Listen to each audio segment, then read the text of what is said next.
Hi, Oh God, I Liron. miss you. I miss you too, I miss honey. you so much. Well, I'll be home soon. I know, but I don't know if you can hear that, but anyway, I know it's taken us forever to do this. We I thought we know. would have more Well, time. I've been gone for weeks, No, so I know, but we were going to do it remotely, but we underestimated how much time you were going to spend out and about yes, and I've been running very around. busy. I've had a very good time, except for the medical things. And except for the fact that you miss me terribly. And I miss you terribly. There you go. And the cats, of And the course, cats, the of course. children.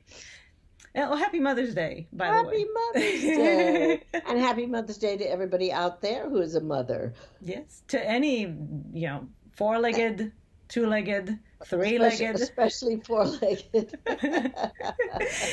um, so there are so many things that we haven't had a chance to watch properly because I need you to be here to do that. But we have managed. Because I can't get it here on my TV. Right. There's Gaslit. There's Shining Girls. There's The Staircase. There's so much going on right now. There's Tehran. So when you come back, we'll have a few very, very busy days. But in the meantime, we have managed to accumulate a few things that are very much worth talking about. Oh, yes. Starting with the stats, I tallied, 100 shows in the entire time. My God, Yep. we watched a lot. Well, it's been a few weeks, but yes, we do watch a lot. Out of which 52 were written or co-written by women, which it's easy to calculate is 52%. And 47 were directed, which is 47%. So Very good. yeah. I'll tell you, Ozark really provided us with a Yes, lot of in the past they were female very male heavy, directors. but No, they they were really did, almost all women in the I know. last including you episodes. said one was Laura Linney, right? Yes, Laura Linney, I think, may have directed the last one. I think no, I think it was the one before last. But anyway, we are going to talk about Ozark, but we're leaving it to the end because Because it will have spoiler. spoilers. Right. So we will start. Look at that. I have a hole in my throat. Don't look at yourself. We're going to start with my latest obsession, which unfortunately is already over because it's only 5 episodes. It's called Candy. Oh, I can't wait to see it. I know I watched it without you. I'm so sorry. But, I said to Mimi, I said, I don't usually like to base my review on one episode, but we'll see if I feel like watching another. And from here to there, I finished all of them. That's a good show. It is a good show. Anything where you Have to binge it. have to binge it show. And that it's satisfying in the end. Sometimes you binge it just because you want to get to the end, and then the end is such a letdown. I just don't know why people don't know how to end their shows in this Endings day are and hard. age. Endings are hard. Hmm? But this is a 5-episode, 5-night event. So I love what they're doing. This is on Hulu. It's called Candy. It's starting May 9th, which is the Monday. We're going to post this on May 10th, so it will have already started. And every By day, the Monday, you mean tomorrow? yes. But for people watching and listening, it will be yesterday. So it's starting May 9th, and every night they will be posting an episode all the way leading up to the last episode on Friday the 13th. And this was created by Robin Veith and Nick Antosca, starring my beloved Melanie Linsky, who I'm so happy to see is more and more out there getting more and more Constantly. roles. She's working in everything. And as far as I'm concerned, that's all good. The more the merrier. Jessica Biel, who I am getting more and more in awe of. Amazing. Really. Pablo Schreiber, who I always hate because he always plays hateful characters, but very much playing against type in this one, and I'm really happy about it because I can finally appreciate him a little bit more and enjoy him. What was the worst hateful character? SVU. In SVU. Definitely. First of all, he was heinous, and secondly, he was heinous against Olivia. Mariska. Yes, Olivia. Timothy Simmons, Rola Sparza, and this is based on true events. They usually, I'm sure they took liberties, but it is a true story that took place in 1980. Actually, it was 1979 to 1980, 1981. I'm not going to tell you too much because in Texas. In Wiley, Texas, which apparently also is very specific. It's not a place you want to live or die. And people do both on this show. And I'm not. It depends on where you go. I didn't know anything about this show before I watched it, and I was happy for it. If you can spare yourself the information, don't go on IMDb, don't look it up. Just let yourself be surprised, because that means you, Debbie. Just because so much is in the synopsis that, you know what, and a lot of it is already in the first 10 episodes of the first 10 minutes of the first episode, but it's still, the unfolding is part of the experience. I would recommend just going pure. But it is about these two women played by Melanie Linsky and Jessica Biel, and something horrible that happens, and then the consequences, and going back and figuring out what happened and why it happened. The show is shot so brilliantly. They use odd angles, they use wide lenses, everything that makes you feel so out of place and anxious. Everything is highly saturated. The music, it's all perfectly done to create maximum anxiety. And as a person who suffers from anxiety and doesn't like to put myself through it willingly and voluntarily, this is well worth it. Wow. Yes. I was sitting there, I think I wrote to you after the first episode, I said, my stomach is in knots. And you already know what happens in the first episode. They start you off by telling you what happened, and then they go back to showing you. So you already know what happened, and yet the way that they make it, again, they just make you anxious, even though you already, you know what's going to happen. There's no surprise. Like Apollo 13, wasn't it? You knew they got back, but oh my God. It's also the way that they're really good. It's not slow, but they let you build the anxiety very gradually. And it's things that we can all relate to. Worry and uncertainty and all sorts of, it's just so good. It just really, really is so good. The only thing I will say, and by the way, it's good up until the last second of the last episode. The only thing that I will say that I would have liked the sixth episode, because there was a period of time that would have helped me understand a character better, that was talked about a little bit but not shown. And I would have been happy with a sixth episode that actually shows what happened in that chunk of time, so that I would have been able to understand better the motivation of how the events unfolded. Sounds mysterious. Well, I don't want to give anything away. No, don't, please. Right, so I'm not going to say what it is. But there was a gap. There was a certain gap that I felt needed to be filled. It was still good, regardless, but I would have liked a sixth episode. So anyway, this is Candy. The 5-night special event starts May 9th. On Hulu? On Hulu. I cannot say more to recommend it. I just watch it. Thank you. I think it's going on our Lady Parts TV Awards list. I can't wait. I know. When you come home, you'll just have to. I think you'll just watch it all in a row. 5 hours. I'll have to put aside Start TV and stop reruns watching of Rizzoli and Isles. Yes, and watch something different. I'm obsessed with Start TV. Better than MSNBC. Oh my God, anything's better than MSNBC at this point. No, Fox isn't. Oh, no, not Fox. No, I mean, anything that's an escape. No news. I don't watch news. MSNBC is not an escape. It's the furthest thing from it. Yeah, I know. All right, so because you don't have the literature, I'll introduce the next show, even though you're going to be telling us about it. The next show, which we've been waiting to talk to you about it for 10 weeks now, is called Julia. Oh, Julia. And it's just ended its first season on HBO Max and just got renewed for a second season, I'm thrilled to say. Created by Daniel Goldfarb and starring the divine Sarah Lancashire. The delicious. The delicious. The edible, the phenomenal, the glorious Sarah Lancashire. Also starring Bebe Neuwirth, David Hyde Pierce, who I liked in this, and yes. I'm not a fan.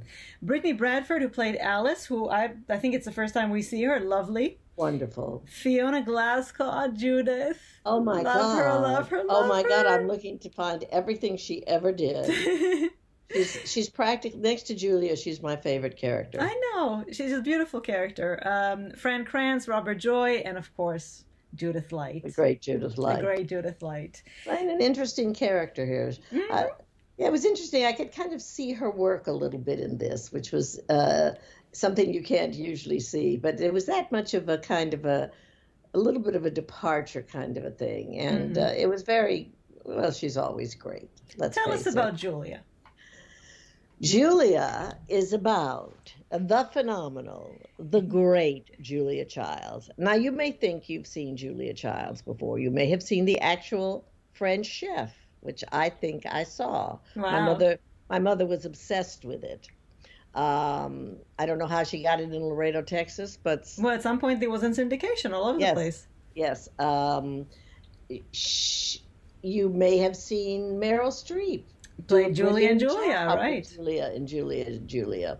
You may have seen something we missed, but you have not seen Julia Childs till you have watched Sarah Lancashire. Child. So I've always done that. I know it's Child until you see Sarah Lancashire play Julia Child.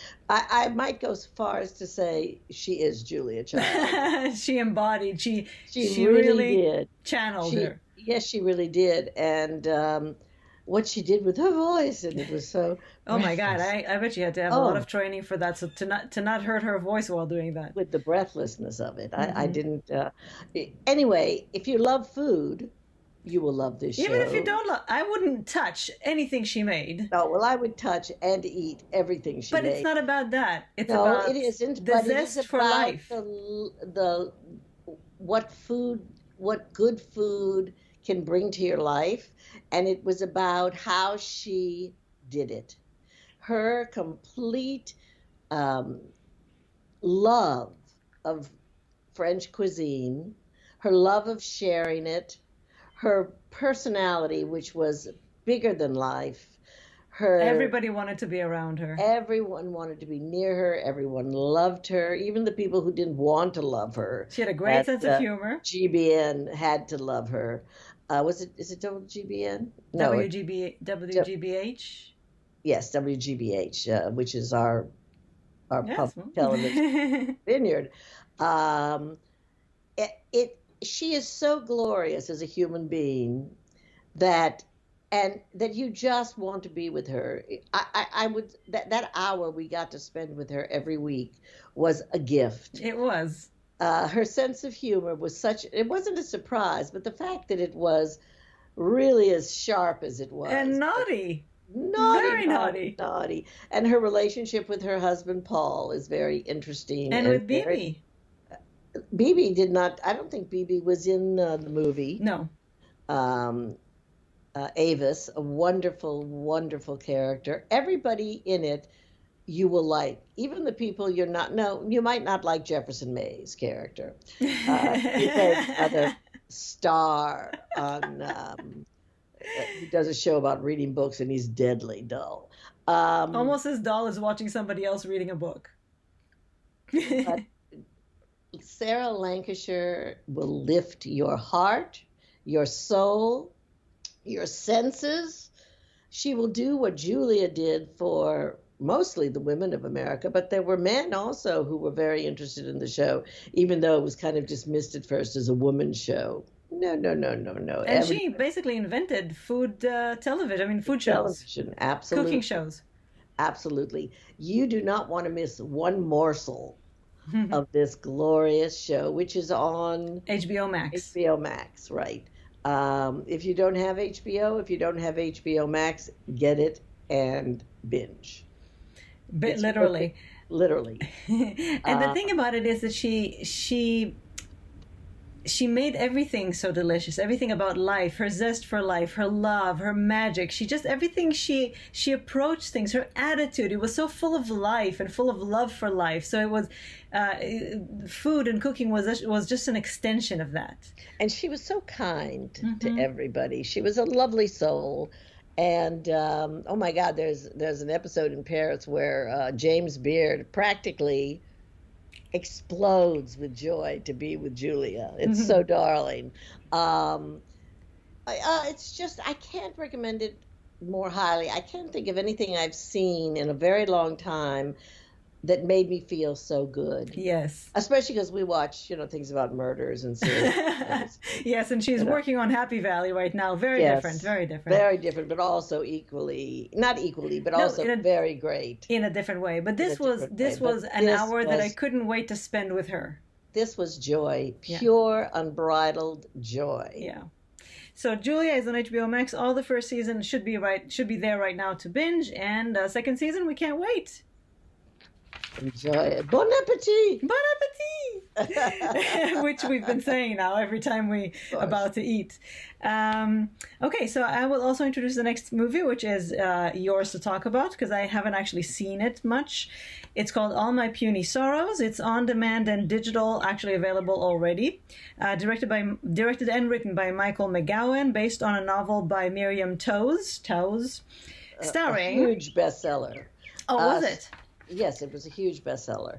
Starring Alison Pill, the brilliant Mare Winningham. Mm-hmm. You'll have to tell me who plays Sarah Gadon. Wonderful. I don't know her, but we have seen her in things. I looked up her CV and her CV. IMDb. Yeah. And anybody else of note? Donald Logue and... Donald Logue, yes. Mm-hmm. Amy Beth McNulty. I don't know her, but yes. They played, they were also the two sisters as girls. Hmm. It is, I have to say that I liked it. I liked it very much, but it's very depressing. It's about suicide. Oh, well, that explains it. Well, yes. No, it's true. It's true. Yes. It depends on the approach and the pacing and exactly. Yes. The thing about the sisters that with Kirsten Dunst. Yeah, all the five sisters. Yeah.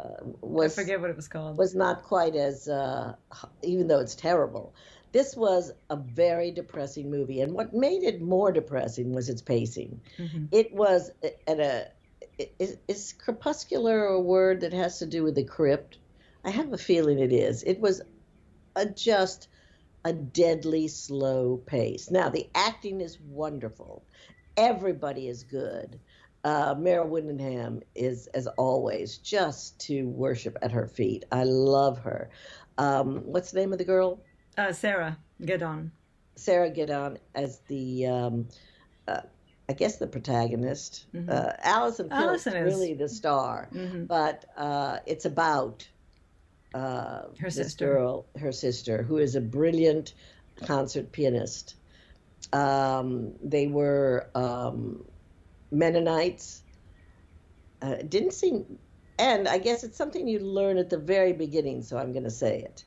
Their father commits suicide by standing in front of a train. It's the very first thing you see in the film, so I'm not giving anything away. Mm-hmm. And it oftentimes has a genetic component, depression and... Exactly. Yeah. Now, Alison Pill seemed to do just fine, but not her sister. Her sister, Elf.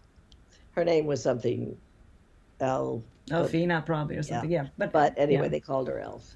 I think that you will know how it ends, although there's a little bit after the ending, but you will know what happens because you'll just know. If you like movies about suicide, some people all right, no. Let me stop there. I like movies about suicide. Yes, but I didn't like this one. People are drawn to them. Yes, I know. You thought it was too slow, but I don't mind slow. And you do not like slow. Yes, but I also thought there were things about it that made me stick with it for a while. But it wasn't so much that it was slow; it was uneven. There were moments where it shone, and there were moments where it was banal. There were moments. It kind of threw me all over the place. I didn't really feel. It was hard for me to stay with it. It was written and directed by a man, right? Mm-hmm. Jack someone? Michael McGowan. Oh, Michael McGowan. I was close. Sort of.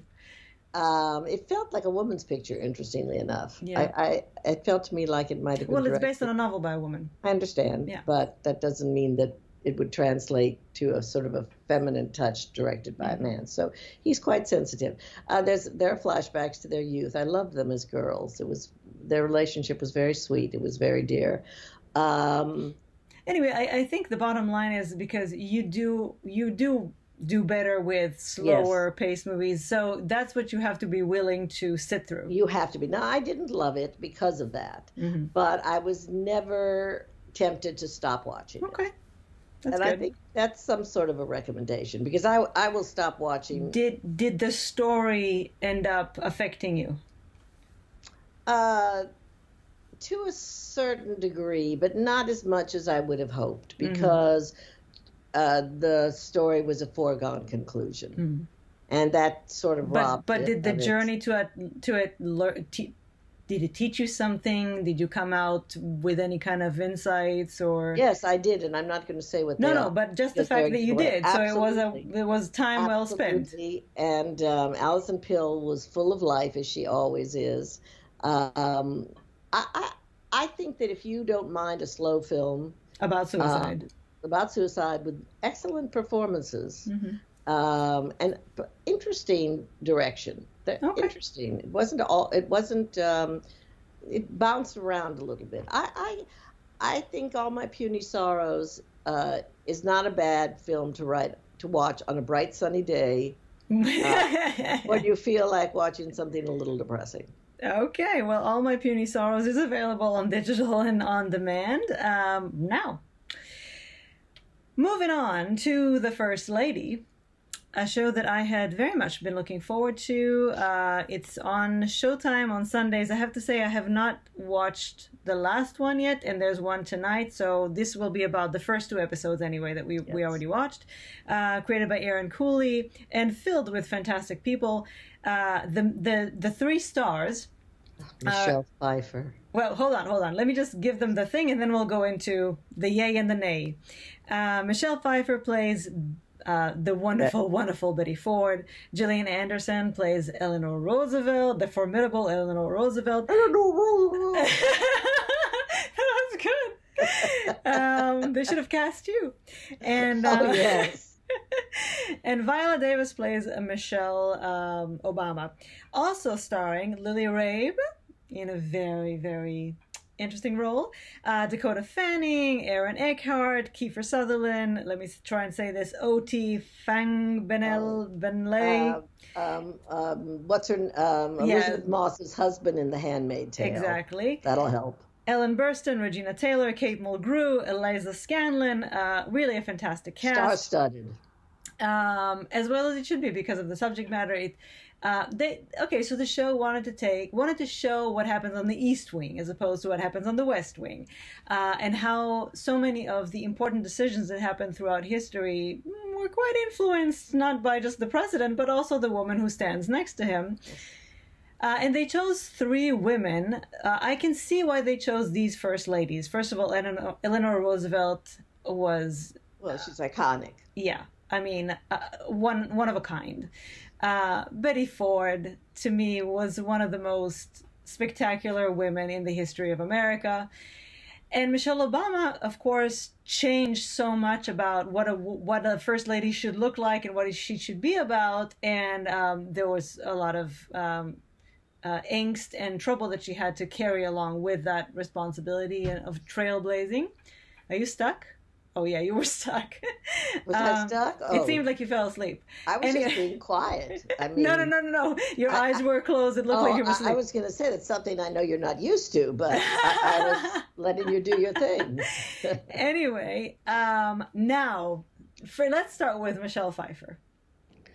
Michelle Pfeiffer should win an Emmy for this. Yes. Of course, it's going to be a very tough season. Very tough season. Yeah, a very tough season. But she is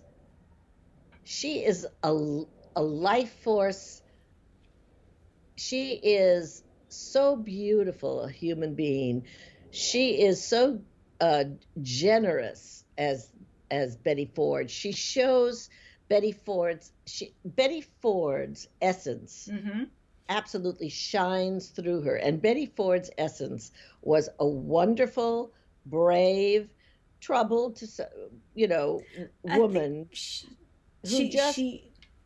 finds that balance between her strengths and her weaknesses, her inner devastation, and yet how she shines. She was just a woman of so many contradictions, but she embodied all of them, and she never tried to hide any part of herself. Any part of herself. And also, she did what she wanted to do. She had to like cajole and do things in a sort of roundabout way sometimes. Women have always had to do that. Always had to do that. She had to do it the feminine way, but she did it. She said what she meant. She said what she wanted to do. She got things done. We haven't seen further. Yeah, again, we're 2 episodes behind. We'll be getting a lot more dramatic. Right. I mean, Betty Ford never wanted to be a first lady. That's the bottom line. But she did a lot with that position. She was unhappy enough being a congressman's wife. But once she got there, she took advantage she made the most of the out position. Of it. Yes, she did. Yeah. And I love her so much. They tried to, shunt her. If they didn't already have a chef, they would have tried to shunt her off to the kitchen. She would not be shunted. And Michelle Pfeiffer just is the perfect choice for this. She is just glowing with life. Yeah. Oh, God, I love her. I have always loved her. But I don't think I have ever loved her as much as I love her as Betty Ford. Because I love Betty Ford. Exactly, because it's a fusion between the two of them. Now, Gillian. Well, Gillian, who I love no matter what, does a very good job with Eleanor Roosevelt. She really It's not an easy role, physically, too. No, and she does manage to evoke her, but unfortunately, as far as I'm concerned, it does come off a little bit as an impersonation. Mm-hmm.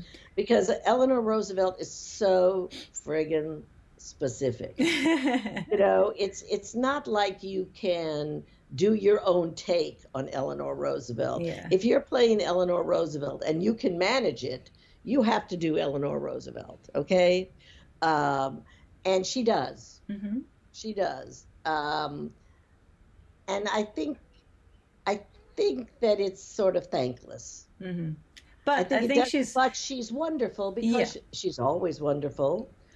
And because the character herself is so fabulous and interesting. And so brilliant and so also way ahead of her time. Yeah. Such a feminist. So I'm doing what I want to do. And I know. Screw the rest of you. Even though, again, a lot of hurdles, a lot of obstacles, a lot of walls. A lot. And because but soon enough, Lily Rabe, too. Yes, well, I haven't seen that part yet. So I know, but I've seen some pictures. Yes. Her lesbianism that finally is being addressed. Finally. Also, we have to mention Kiefer Sutherland plays Franklin. Right. And it's interesting. It's not great, but he does a pretty good job with them. And what's fascinating to see how they covered up his polio. Well, that's because there were no social media. I know. I don't know. Did we have television then? Very I don't think so. No, we had the radio. Chat, yeah. Right. So they were able to largely keep it a secret that the man, he used a wheelchair for almost everything. Although he did swim. And, also, what's his name? I do think played Betty Ford, who played Gerald. Aaron Eckhart. Aaron Eckhart was pretty much like Ford. He did his performance well. He evoked. Yeah. And Ellen Burstyn plays Franklin Roosevelt's mother. As you would expect Franklin Roosevelt's mother to be, but she was wonderful, as she always is. Now we have to talk about the fly in the ointment. The person that to us is dragging the entire thing, the person who is dragging the entire thing down is Viola Davis, who's just miscast. Totally, 100% miscast. I mean, talk about an impersonation. I can't get past the mouth. Impersonation. No, the mouth.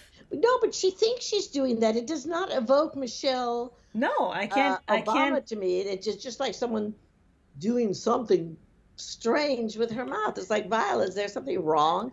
Do you have dentures that don't fit? What is the I don't problem? know who thought that was a good idea and who told her to keep doing it, but it's really distracting. Completely distracting, and she's just wrong for the role. She doesn't evoke anything of Michelle Obama. And I find that story is also the weakest story in terms of, so far anyway, in terms of, it's not as compelling as the other two. No, and when they show Obama in their private moments, he's just kind of like a goofy frat boy. Yeah. They don't give him It doesn't have weight. Their story doesn't have weight yet. That's what I just said. They don't give him any weight. Yeah. It's a pretty good impersonation, I have to say. Yeah, he's doing a good job. O.T. Fangabel, Fangabel. I just don't know how anybody can keep a name that no one can pronounce. Well, that's his last name. But yes, but when you're an actor, he was trying to help us with the first name. He just says O.T. Who knows what that stands for? All the old movie stars changed their names. Some of their names were even pronounced. Lauren Bacall, Judy Garland. Betty Persky and Frances Gumm. I know. But Betty Persky would have worked for me, but then Lauren Bacall. Also, people didn't want to sound too Jewish, too Polish. No. Yes, I'm trying to think of what Kirk Douglas's name. It was Isidore something. And then there's Barbara, who dropped an A. Yes. They said, you have to change your name. She said, okay, I'll take the A out of Barbara.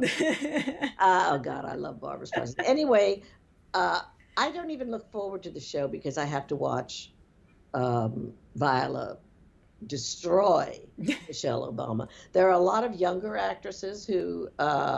I don't know who I would have cast, but I know that doesn't work. I had some people that we discussed. No, you told me you would think about it, but you No, I did. It's the girl who does something about Mary Jane. What's her name? Being Mary Jane?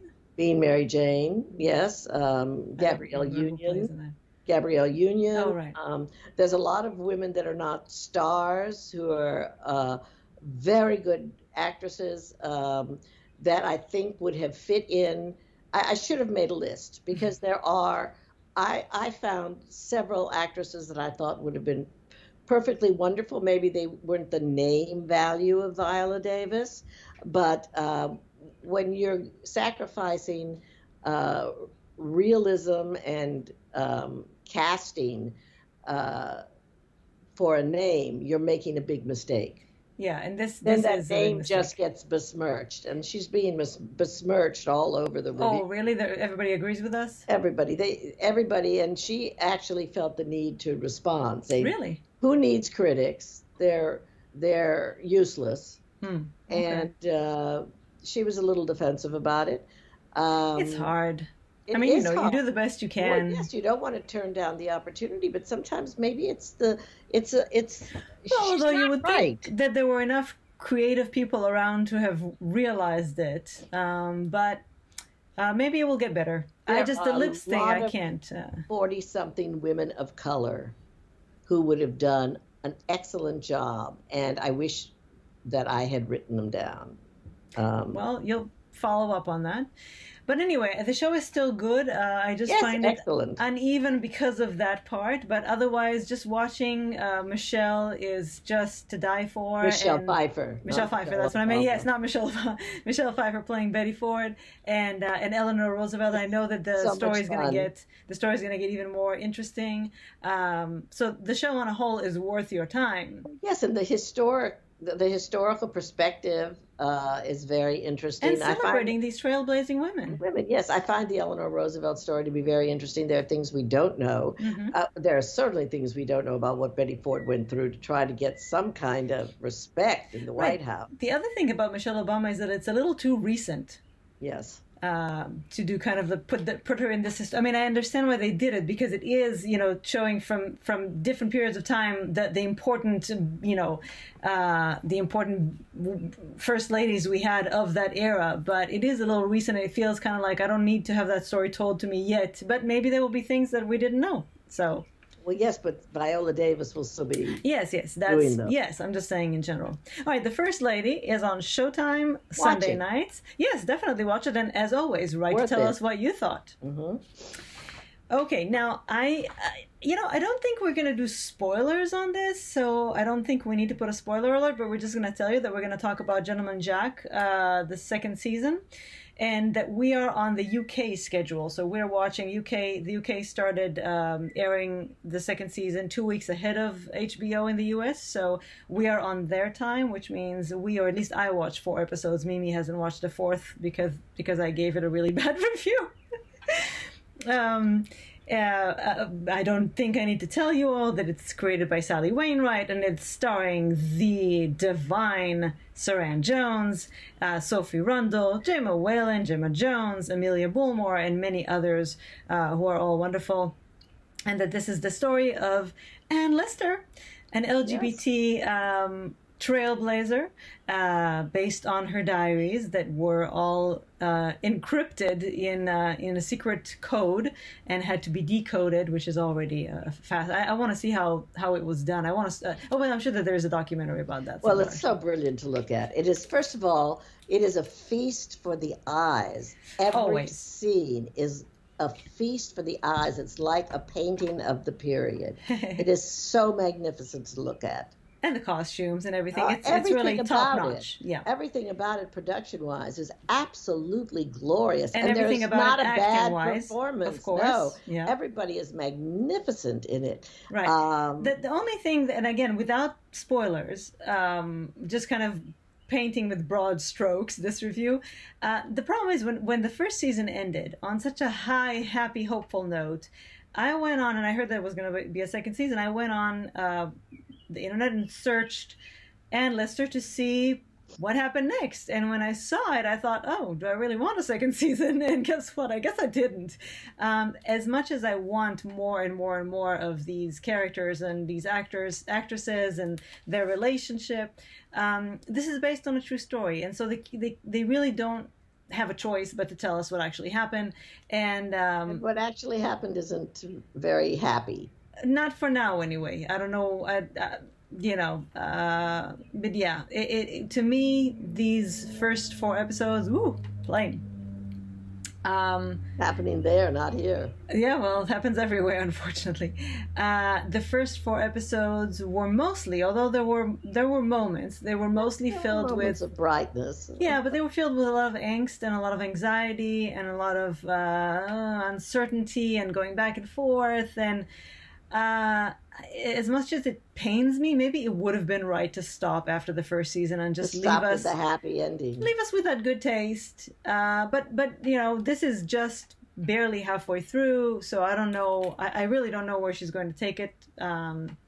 So we'll see. And it's done brilliantly. Always. There's still, if you just want to see a show with some of the best, Saran Jones just kind of takes my breath away. I know. She is such a magnificent actress. I think, by the way, as we speak, their BAFTAs are taking place, and she's nominated both for Vigil and I'm Victoria, I think. Well, I Am Victoria is what I think she should win for. I adored Vigil. Oh, my God. Maybe she's not nominated, but Vigil is nominated. I know that she's there with both shows. I don't know who was nominated for what. Could there be some place we can watch it when we finish this? Well, we'll try. We'll look to see if maybe BBC America or something is airing it. But anyway, so we'll see. It could, and it's not that it's bad. It's just that it's no. You can't in any way, shape, or form say it's bad. No. It's just that from a personal point of view, how we feel about Ann Lister and Ann Walker. And how much high hopes we have for them, and how much we want them to be happy. If this were a regular narrative drama, I would say, oh, come on, stop with the conflict. Just let them be happy. Exactly. Why do you think we need conflict? Except this is real life. I know. So we can't say that. And they don't really have much choice. They have to be loyal to the material of what happened. So, But again, there is some happiness. There is some good times. It's just There's a lot of stuff to enjoy. It's filled with a lot of stuff around it that's... and also, to me, there's a little too much about business that kind of bores me. I agree. And too much about other characters that I don't really care about that much. Mm-hmm. But it's early days, and we'll never stop watching it just because... It's Gentleman Jack, exactly. For God's sake. Sally Wainwright, Saran Jones, so many fabulous actors and actresses, mostly. Right. So we're just going to have to circle back and let you know how we felt about the next few episodes next time we talk to you. But don't let us discourage you. No, they won't. Nobody who watches us, okay. nobody who watches us or listens to us will ever not watch Gentleman Jack, no matter what we say. But I would be curious how you all are feeling about it, and Yeah, write to us as always, ladypartstv@gmail.com. And finally, and here we do have to put a spoiler alert because this is the last, well, part 2 of the last season of Ozark, which is now available on Netflix. The 8 episodes, the 7 episodes. There was 7 and then 7 released, created by Bill Dubuque and Mark Williams, and starring Laura Linney. Well, let me first, no, before I say even Laura Linney, sorry, Laura, I love you, I love you, I love you. Julia Garner. Julia Garner. Julia Garner is, to me, the show. Yes, I think to everybody. I think Ruth was the only person we rooted for on this show ever. and even when Ruth did something that wasn't very good, Ruth was a product of her environment. She was born into it. She barely had a choice. She did what she did to survive. To claw her way out of it to some degree, though she didn't want to leave. It's very hard to leave. Yes. It's very hard to leave the only thing you know. And it's not like she was worldly and traveled. And this was her only tiny little piece of land. The only people she knew, the only way she knew. And she was so smart. Oh my God. Yeah. Such a smart character, such a smart young woman. And she had her own code of... Absolutely. She wasn't bad. She was a criminal because she was raised as a criminal. But she was a good person. She had a good heart and she had values and she cared about people. Definitely. No, yes. It was Laura Linney who didn't have any of those things. I just kept wishing, I kept saying Wendy. To Ron, when is Wendy going to die? When is Wendy going to die? I'm waiting for Wendy to die. I want Wendy to die. I think we all did at some point because she really became a monster. She was a monster. Without redeeming value. She had nothing to redeem her. She got a little better towards the end. Well, actually, that's the interesting thing, though. Towards the end, it got to the point where I couldn't believe her anymore. So even when she expressed some other emotion, I was constantly thinking, is this an act? Is she even capable of feeling this way? Or is this just a manipulation? Exactly. Yeah. Jason Bateman, of course. Jason Bateman is wonderful, but to me, Jason Bateman is always the same. See, I don't think I've seen him enough in other things, but I love what he does with Marty. I don't know if that's just who he is, but I feel that he managed to keep Marty constantly level. It was brilliant to me that he was always... He never lost his balance. Even though you could see that on the inside, he's like, oh my fucking God. What did I get myself? What did Wendy get me into now? He really did everything for Wendy. Yeah. He must have loved that. He was the first, he set everything in motion, but she took it and ran with it. Of course, Skylar Gettner, who plays Noah, and Sophia Hublitz, who plays Charlotte. Those are the kids. Oh, wonderful. Oops, what happened? I got lost. Hold on. Click on your camera. I did. There you go. Hello. And in this season, Katrina Lenk. And who? Veronica Falcon. Oh my God, Veronica Falcon. Now, anybody who's watched Queen of the South will know Veronica Falcon. Because Veronica Falcon, when she was on the show, dominated it. Oh, and she's... It's a shame that they only had 1.5, maybe 2 episodes with her in it. They had her spread through it, but then she got her big chunk in the end to show us what she really could do. Who she really was, yes. Well, she's such a great actress. I just love her. I know. And Katrina Lenk is very interesting in this. It's a very subtle character. And I loved it. First of all, I love Katrina Lenk. So I loved it. You mean you loved her in it? Because we have to say separately. We'll have to talk about how we felt about the actual season. The character is she's the head of a family. She's a big pharma. Yes. Even when they try to be decent, they're still big pharma. Yeah, that's it. But I loved Katrina, and I loved it because it was a very subdued kind of a role that she managed to still bring some interest to. And now, okay, how do we feel about the ending? I mean, let me start by saying I thought that the first half of the show. Spoiler. Yes. Spoiler. Go yes, away. If you haven't already left when I said spoiler at the beginning. You must leave now. Right. So the first part of season 4, the 7 episodes that aired a few months ago, I thought were very strong. I thought they were very, very good, and I couldn't believe they were making us wait, although it ended up being a short time. These 7 episodes, first of all, I felt were a little roundabout, a little kind of going around in circles.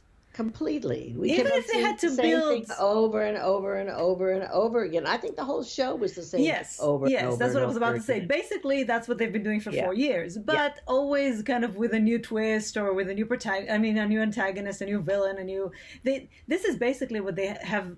I think this is in a way how they felt, that they are just, it's enough. We can't do this. We're done with this guy. We have to deal with this woman. We have to do this with, constantly reinventing ourselves and managing to scrape ourselves out of another hole. And so basically that's what they've been doing. But this last season, I feel that they should have cut it a little shorter and maybe not separated it into, because it took some of the impact and the momentum. It was rambling. And also, again, okay.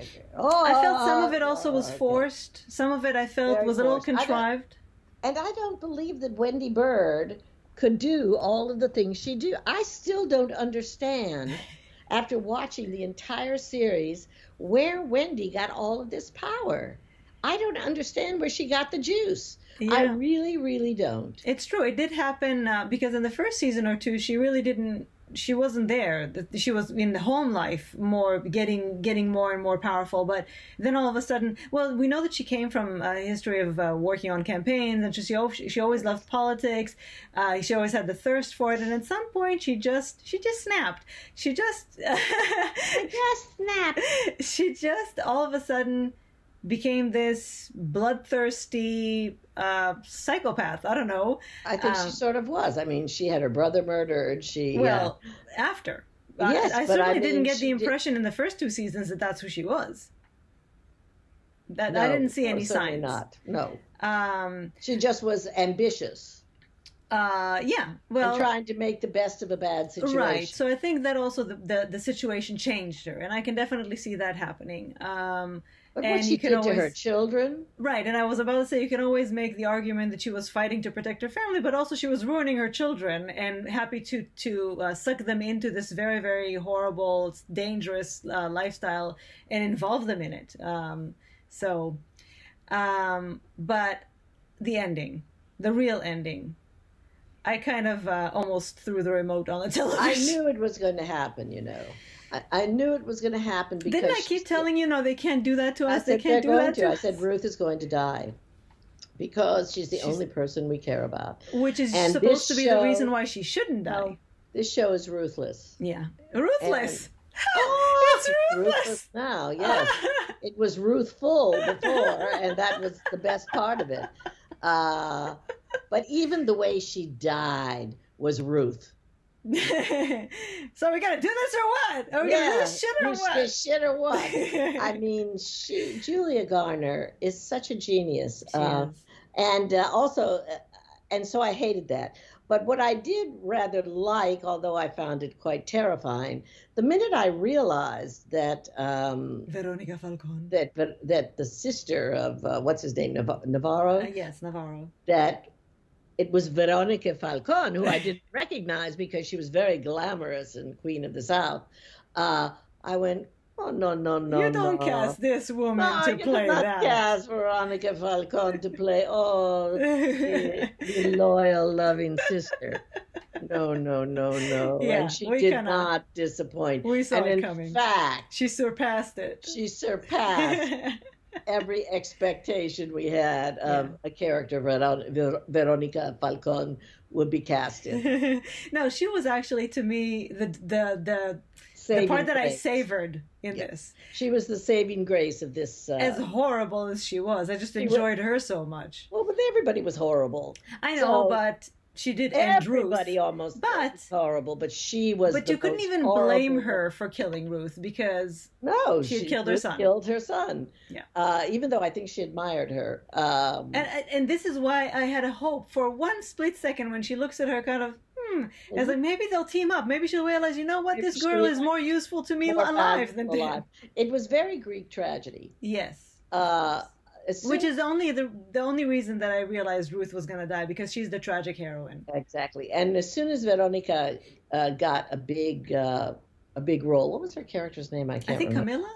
Was it Camilla? Yeah. As soon as Camilla started taking prominence, I said, this was very Greek tragedy. It was revenge. And Ruth's act was revenge. Family. Yeah. It was sort of all preordained. Mm-hmm. Really felt fate and preordination was going on. I just felt so bad because she was things were finally working out for her, and it was just so tragic, really. And then Greek tragedy. And then also to end it like that with Noah. Just that the last piece in the puzzle he's turning now to. That's it. They're all gonna just Noah was trying to pull himself away. Mm-hmm. But he was very defiant. He didn't want to be sucked back in. And Wendy was so manipulative. Yeah. And not only did he get sucked back in, he decided, all right, I'm going to commit myself to this. Yes. So, I mean, I have appreciation for what they did, but I also hate it. Yeah, I hated the end. But it was well played. Yeah. Always well played. Superior. It was actually, again, it was like a Greek tragedy. Yeah. It just first of all, Wendy and Marty were in over their head from the very beginning. Yeah. They made it seem they were like cockroaches. They made it seem like they were rising above it for a while. But in the end, they were just stuck. This is why at the beginning I thought it was actually a very interesting study in what people do just to survive. The things. Exactly. Yes, because it was no fault. I mean, I don't think Marty was the one. It was Marty's his partner who got them into the money laundering. Yeah. He just had to keep on doing it for them to survive. Which is interesting because the show could have gone an entirely different way. It's just that they ended up going along with it. And as you said, kind of trying to... Not only trying to make the most out of it, but also trying to regain some sense of control over their lives, which they really didn't have. Ever.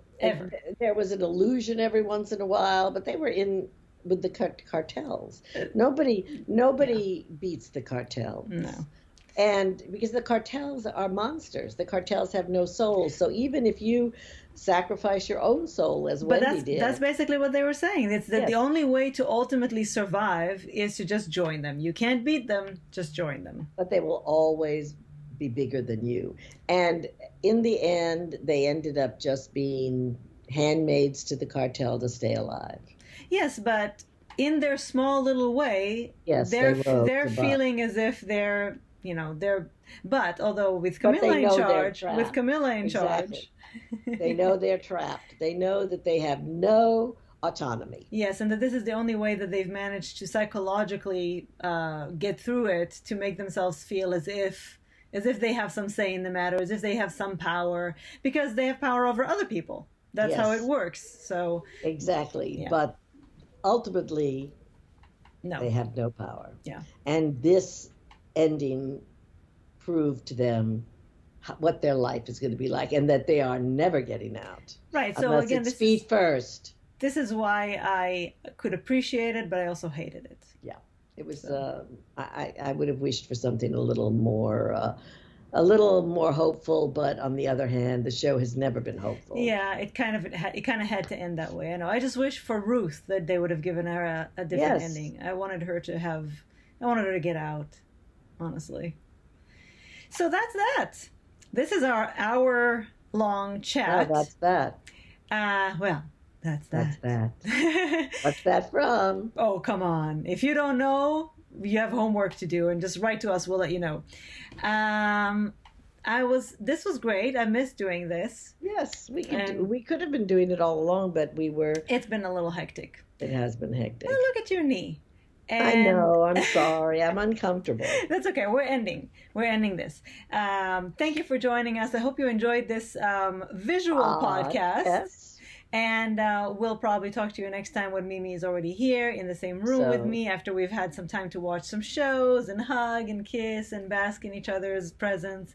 And in the meantime, enjoy this glorious spring. I hope you're having a beautiful spring weather as we are. It's been kind of mixed here in New York. Well, just today, but I mean, generally, it's been beautiful spring. It's been kind of mixed here in New York, but we have had some. Well, come back. It's beautiful days. Here. Yeah. I've had a wonderful time. I know. My city is still alive. Being alive. Which I'm going to see again. I'm going to see, instead of seeing something new, I have no interest in anything new. I'm going to see Company again on Wednesday. Speaking of Katrina Lenk and how much we love her. Katrina Lenk and how much I love her. And how much do I love you? As much as I love you. There we go. Okay. Thank you, everybody, for joining us. Guys. Thank you so much for being loyal and we missed for waiting. We missed you very much. We'll talk to you soon. Bye. Bye-bye.